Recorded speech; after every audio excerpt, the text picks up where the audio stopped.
A graça e a paz de nosso Senhor Jesus Cristo estejam com todos neste dia. Eu sou o irmão Marcos, estou aqui hoje cooperando com o trabalho do evangelista Cláudio, esse trabalho a qual Deus colocou no coração dele, que é de levar a mensagem e a palavra de salvação e esperança a todos que acompanham a página nas redes sociais, através da internet, nas mídias sociais. Meu muito obrigado por estar acompanhando esse trabalho. Acredito que tem sido obra de Deus, tem sido bênção na vida de todos aqueles que têm acompanhado o trabalho que o nosso irmão evangelista tem feito.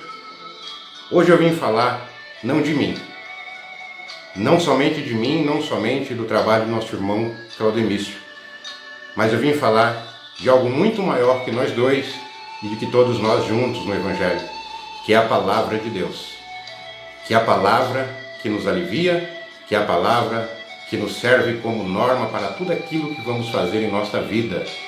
Se você crê nisso, a vitória é sua. Tenha certeza que se você crê nisso, boas coisas irão acontecer, coisas irão te surpreender. E eu gostaria de estar compartilhando com todos que acompanham, aonde este vídeo possa chegar, nos 4 cantos do planeta, uma palavra a qual o Senhor colocou ao meu coração, que fala quando a passagem onde Jesus estava perante Pilatos. Essa passagem se encontra no livro de Mateus, Evangelho de Jesus Cristo, segundo escreveu Mateus. Está aqui no capítulo de número 27. Vamos ler para poder compreender. Lucas 27, a partir do versículo de número 15, que diz assim: Ora, por ocasião da festa, costumava o governador soltar um preso, escolhendo o povo aquele que quisesse. E tinham então um preso bem conhecido chamado Barrabás. Portanto, estando eles reunidos, disse-lhes Pilatos: Qual quereis que vos solte, Barrabás ou Jesus, também chamado Cristo? Porque ele sabia que por inveja o haviam entregado. E estando ele assentado no tribunal, sua mulher mandou-lhe dizer: Não entres na questão desse justo, porque num sonho muito sofri por causa dele. Mas os principais dos sacerdotes, os anciãos, persuadiram a multidão para que dissesse e soltasse a Barrabás e matasse a Jesus. E respondendo o governador disse-lhes, mais uma vez: Qual desses dois quereis vós que eu solte? E eles disseram: Barrabás. Disse-lhes Pilatos: Que farei então de Jesus chamado Cristo? E disseram-lhe todos: Seja crucificado. O governador, porém, disse: Mas que mal ele fez? E eles ainda mais clamavam, dizendo: Seja crucificado. Então Pilatos, vendo que nada aproveitava, antes o tumulto crescia ainda mais, tomando água, levou até suas mãos, lavou-a diante da multidão, dizendo: Estou inocente do sangue desse justo, considerai isso. E respondeu todo o povo, dizendo: Que o seu sangue caia sobre nós e sobre os nossos filhos. Amados, eu quero compartilhar com você, nessa leitura, alguns pontos chaves em que o Senhor nos ensina a respeito da palavra, do poder que há na palavra. Observem que Pilatos ali tinha o poder, naquele momento, de libertar ou de crucificar a Jesus. Mas ele foi até o povo, dizendo: O que vocês querem que eu faça?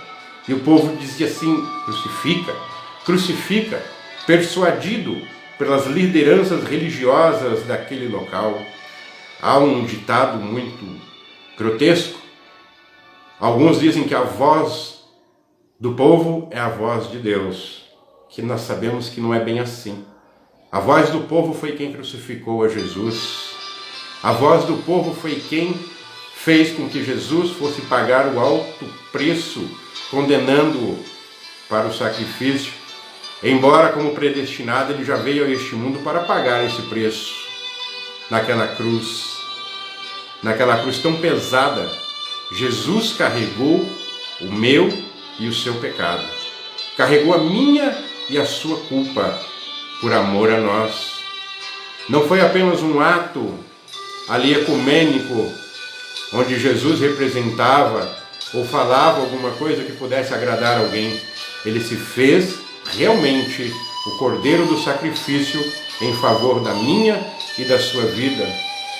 Eu quero chamar a atenção nessa crucificação onde Jesus foi condenado, que a cruz pesada que ele carregou tinha um braço de 70 quilos, e naquele braço de 70 quilos foi feito para um homem que era maior do que o próprio Jesus. Então tiveram que esticar os braços de Jesus para que pudesse ser crucificado numa cruz que foi feita para alguém maior que ele. E cada vez que esticavam os braços do Senhor, os braços deles eram dilacerados, os músculos, os nervos eram dilacerados, destroncados, e os pregos nas quais foram cravados os pulsos de Jesus eram pregos com 15 centímetros pontiagudos que cravaram aos pulsos, às mãos e também aos pés de nosso Senhor e Salvador Jesus Cristo. A coroa de espinho que ele utilizou era com espinhos bravos, muito pontiagudos, que entravam na carne, que tinham 7 centímetros de tamanho e perfuravam a face do Senhor. Quando aqueles soldados batiam na cabeça dele com um pedaço de pau, os espinhos se aprofundavam e seu sangue corria no seu rosto. E todo aquele sangue que corria na face do Senhor, também nos pulsos do Senhor, caíam no chão, mas não era em vão. Cada gotinha daquele sangue que estava caindo do Senhor era uma gota de sangue que caía sobre a minha e sobre a sua vida, lavando-nos dos pecados, da justiça, do juízo, fazendo que os nossos direitos fossem requisitados através da cruz do Calvário. Eu quero chamar a atenção, nesse momento, para Pilatos, que diante da multidão, ele lavou as mãos, conforme essa passagem que eu li no Evangelho de Mateus, lavou as mãos diante da multidão. E a multidão disse: olha, que o seu sangue caia sobre nós e sobre a nossa descendência. Em algumas outras traduções bíblicas diz que o sangue dele recaia sobre nós, os nossos filhos, e sobre os nossos descendentes. E assim foi feito conforme a palavra das pessoas que, persuadidas por autoridades eclesiásticas daquele momento, e quero chamar a atenção para as guerras que hoje acontecem. Lá no Paquistão, em Israel, na Palestina, naqueles países do Oriente Médio, é comum nos depararmos com situações onde guerras, atentados terroristas, ceifando milhares de vidas, trazendo desordem, trazendo desgraça, trazendo guerra e muito sangue sobre aquele povo. Isso foi uma própria profecia que o povo, naquele momento, aceitou sobre si, com a sua própria boca selou, dizendo assim: olha, caia o sangue dele sobre nós e sobre os nossos filhos, sobre a nossa descendência. Eu quero então enfatizar nisso, irmão.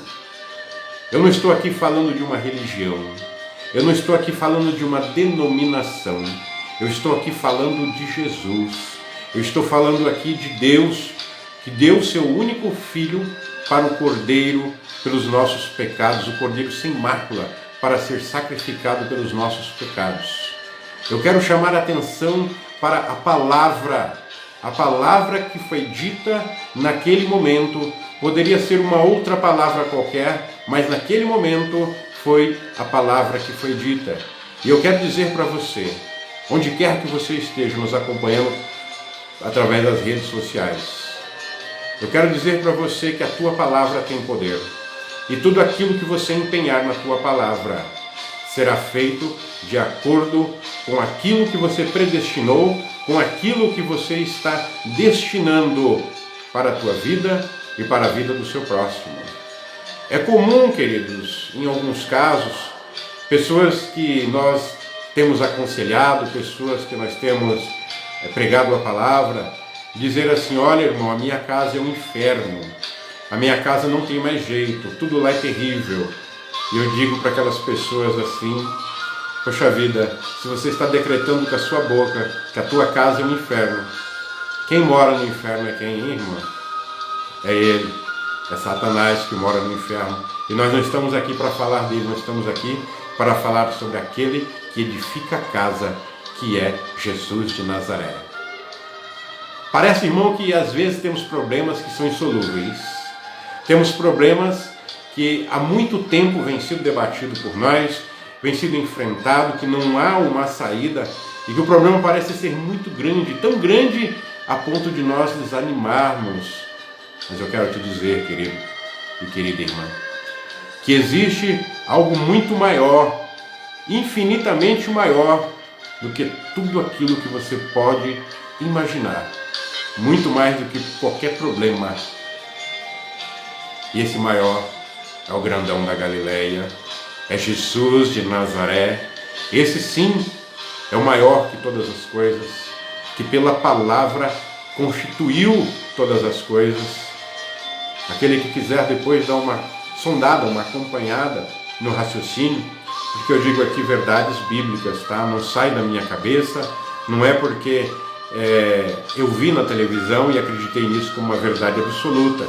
Fui buscar o entendimento de todas essas coisas.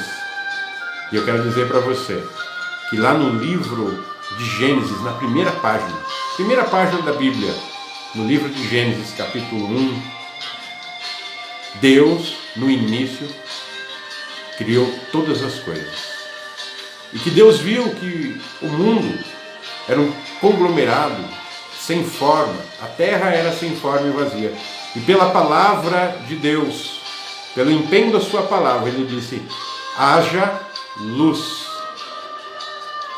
E imediatamente separou as trevas de a luz. E eu quero dizer para você, neste momento, onde quer que você esteja, meu querido irmão, minha querida irmã, haja luz na tua vida. O tempo de trevas acabou. Se você não conhecia o poder dessa palavra, hoje eu quero dizer para você que haja luz sobre a sua vida. Aquele momento de trevas já passou, porque agora você recebeu a Jesus na sua vida.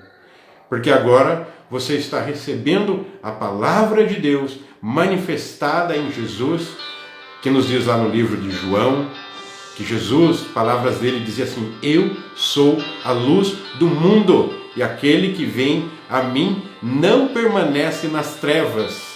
Oh querido, oh querida, chegou a luz de Deus para a sua vida.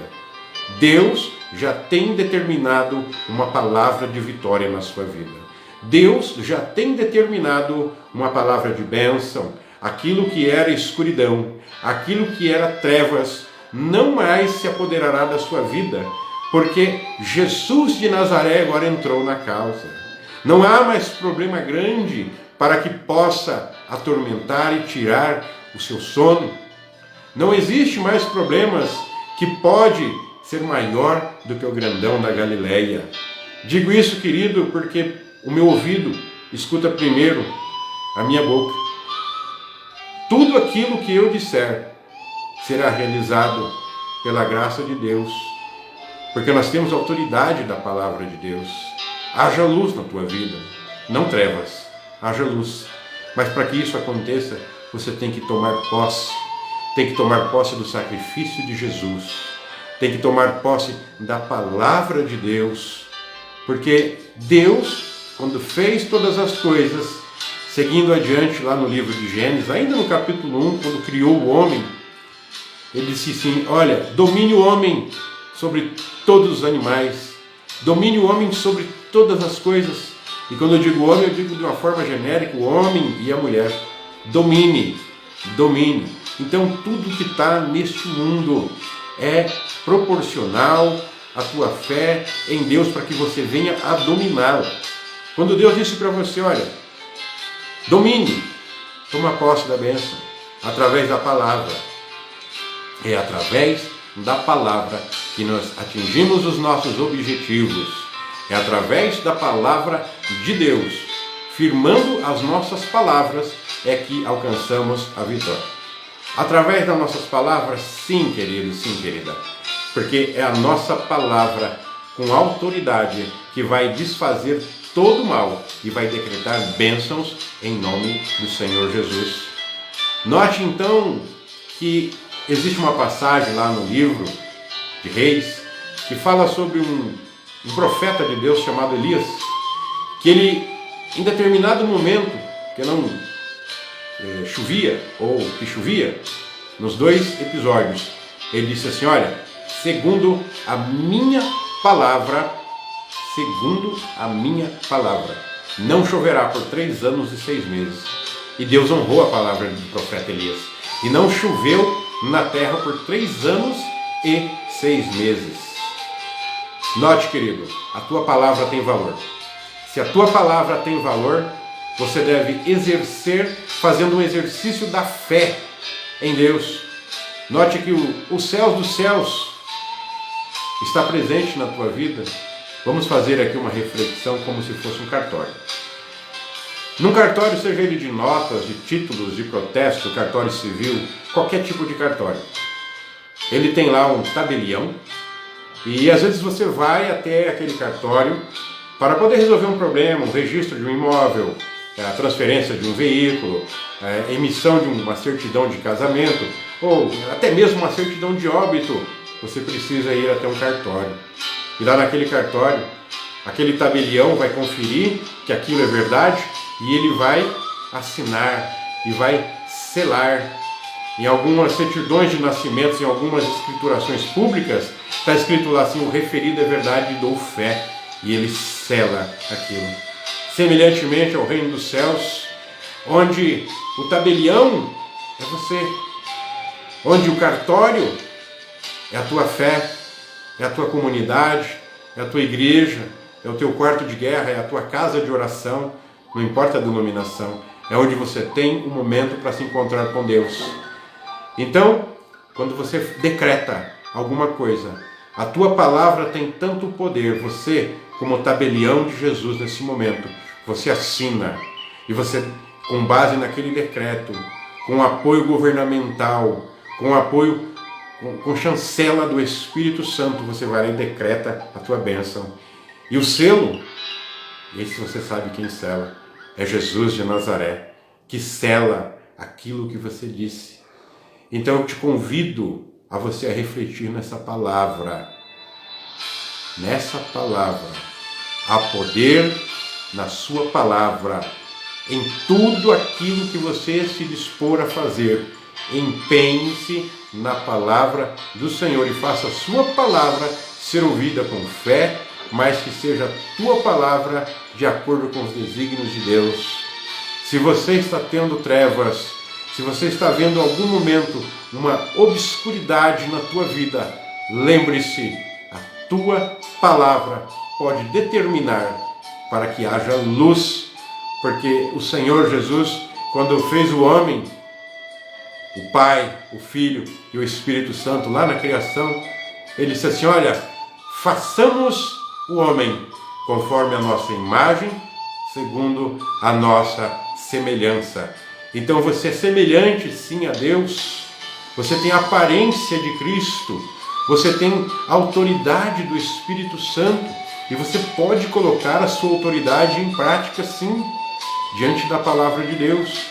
Chega lá e determina aquilo que você precisa, mas com sinceridade. Não precisa ser com palavras vãs, querido e querida, mas sim com autoridade naquela oração, seja ela de 2, 5, 1 hora, não sei quanto tempo que você vai levar na tua oração, seja de 5 minutos, de 1 hora, de 2 horas. Deus não se atém à quantidade, mas à qualidade da oração que lhe é feita. Se você for tomar alguma decisão na tua vida, diga em nome de Jesus, porque isso é justo e porque isto é bondoso e agradável e é reto diante dos olhos de Deus.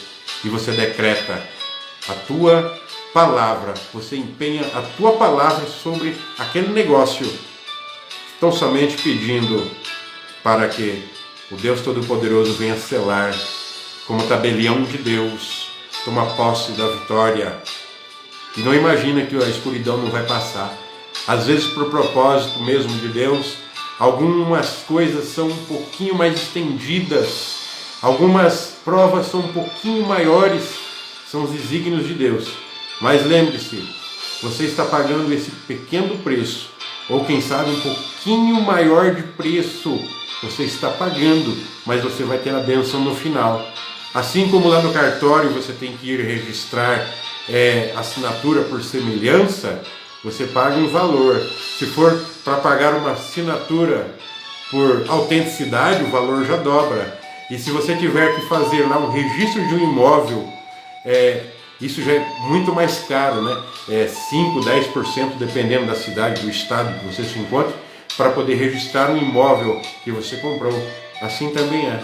Se você está pagando um preço, um pouco de preço, tenha paciência, porque é maior a sua bênção, né? Se você está esperando que Deus entre com providência, aguenta só mais um pouquinho. Aguenta só mais um pouquinho, porque a luz do mundo está brilhando para você, meu querido e minha querida irmã. Não perca a visão da promessa. Sabe por quê? Porque foi Deus quem falou. Haja luz. Haja luz nesse momento na tua vida. Lá no livro de Josué, o 6º livro da Bíblia, lá no capítulo 21 e verso 45, na parte B do versículo, ele diz assim: nenhuma das coisas falhou, nenhuma das palavras que o Senhor falou ao teu povo falhou. 2 pontos. Tudo se cumpriu. Então, nada, absolutamente nada daquilo que Deus prometeu na sua vida vai falhar. Está difícil, irmão? Seguindo a Deus. Está cansado, irmão? Salmo 23, verso 3. Ele é o refrigério da tua alma. Está difícil, irmão? Está precisando? Parece que a prova está imbatível. A prova está tão grande, lembre-se, quanto maior for a tua prova, maior a tua vitória. Quanto mais você tem que pagar pelo selo, quanto maior for o preço que você tem que pagar pelo selo de Deus na sua vida, maior vai ser a bênção lá na frente para a sua vida. Então, empenhe a sua palavra em somente abençoar, em somente falar coisas que são da vontade de Deus, que estejam na vontade de Deus. Porque há momentos também, irmão, que as nossas palavras dizem coisas que não condizem com a vontade do centro da vontade de Deus. Pedimos coisas às vezes que vão nos afastar de Deus, e Deus, vendo que isso não é bom, Deus não vai conceder. Eu já vi ao longo aí da minha trajetória no Evangelho, e muitos irmãos também já viram, pessoas amaldiçoando outras pessoas que não merecem maldição, pessoas tentando abençoar com uma palavra a vida de outras pessoas, mas para coisas ilícitas que não estão no centro da vontade de Deus. E Deus não compactua com coisa errada. Utiliza o poder da tua palavra para falar de bênção, para decretar bênção na vida dos teus irmãos, dos teus filhos, da tua esposa, do teu marido, dos teus pais. Porque isso sim é propósito de Deus. Está no livro de Deuteronômio. Deus diz o seguinte: abençoarei aqueles que você abençoará, e amaldiçoarei aqueles que você amaldiçoar. Mas para você amaldiçoar alguém, irmão, presta bem atenção. Você tem que estar no centro da vontade de Deus, no centro da vontade do Espírito Santo e inspirado por Ele. Isso é uma responsabilidade muito grande, porque profetas amaldiçoaram o povo de Deus e que Deus não mandou. Mesmo assim se cumpriu, mas pagaram um altíssimo preço por isso. Então cuidado, irmão. Use a sua boca somente para abençoar. Não amaldiçoa, não. Apesar de Deus ter te dado também a autoridade de amaldiçoar, não amaldiçoa, não. Decreta a bênção. A bênção, sim. Essa vai acontecer. Porque o Espírito Santo foi quem está agindo. É quem está agindo. E Ele é quem vai fazer todas as coisas prosperarem na tua vida. Lembre-se, Jesus de Nazaré entrou na causa. Jesus de Nazaré agora está caminhando contigo. Não precisa você se amedrontar. Não precisa você ficar apavorado com a escuridão, com o abismo que parece que nunca vai parar. Porque a própria Bíblia relata que um abismo chama outro abismo. Quando você está com um problema, parece que vem mais problemas se acumulando, se acumulando, se acumulando. E isso não tem uma saída. Mas agora chegou a saída para a tua vida. Se você refletir. Não precisa você estar em grandes aglomerações, né? Você refletir nessa palavra de Deus e entrar em particular com Deus, lá no seu quarto, no seu trabalho, no metrô, no ônibus, não importa, no lugar em que você estiver. E você disser assim: Deus, hoje eu vim fazer uma nova aliança contigo, porque entendi agora que Deus fez a separação das trevas e da luz, e que o Senhor é a luz do mundo, e eu, Jesus, te aceitando como meu Salvador, meu libertador, estou tomando posse dessa palavra, estou tomando posse daquilo que é meu e vou decretar, e o Senhor vai selar sobre esse ou sobre aquela causa que parecia que estava perdida, mas hoje você ensinou, hoje você, através seja mesmo de uma palavra, de um irmão que te falou, seja mesmo por um panfleto que você leu, mas você tem aprendido de Deus que Ele é a luz do mundo e que não existe problema maior para você.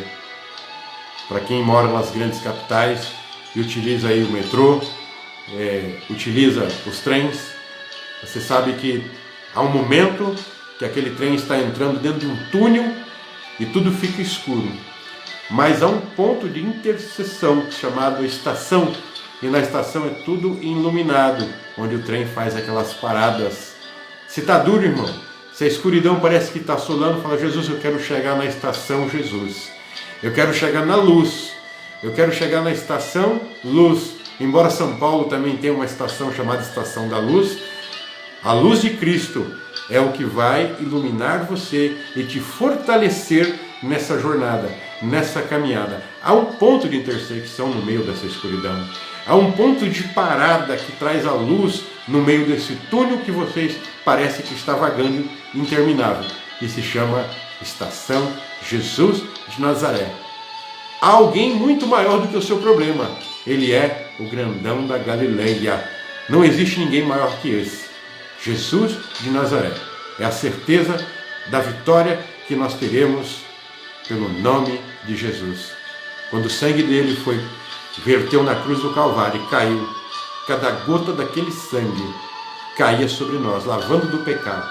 Não só do pecado de forma geral, mas intimamente contigo, te trazendo vida, lavando você das feridas, introduzindo sobre você um novo ser, introduzindo sobre a tua vida a cura, a libertação, seja aquele problema, seja um outro muito maior que você acha, o sangue de Jesus é suficiente para te libertar e te garantir a vitória. O empenho da tua palavra. Lembre-se, a tua palavra tem poder, use-a para o bem e para abençoar a sua vida e de outras pessoas. Então, meu querido irmão, minha querida irmã, finalizando aqui este vídeo, como ministro do Evangelho de Cristo, eu quero decretar a bênção do Senhor sobre a tua vida para aqueles que receberam essa palavra, que tomaram posse da bênção. Em o nome do Senhor Jesus, e todos aqueles que creem, fiquem na paz e na esperança de que Deus promete que cumpre. Amém? Que Deus possa abençoar a todos, em nome de Jesus, e até uma próxima oportunidade, em nome de Jesus.